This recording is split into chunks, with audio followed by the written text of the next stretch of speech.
Assalamualaikum kawan-kawan, kalau ke Aceh jangan lupa makan timpan, salah satu kue tradisional dari Aceh yang terbuat dari pisang. Ada juga yang dari ubi. Nah, isinya itu dia biasanya ada isi kelapa, ada juga isi asokaya. Sebutannya asokaya, isiannya tuh selai. Tapi ini pakai kelapa, dibungkus dengan daun pisang muda. Salah satu kue tradisional Aceh yang sudah ada sejak dulu kala. Dari mana asal muasalnya kita nggak tahu juga.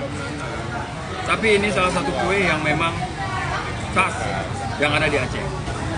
Mungkin di daerah kawan-kawan, di daerah Medan, Kalimantan, Papua, mungkin juga ada kue yang serupa.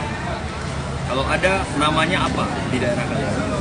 Inilah timpan, kue tradisional dari Aceh. Teman dulu.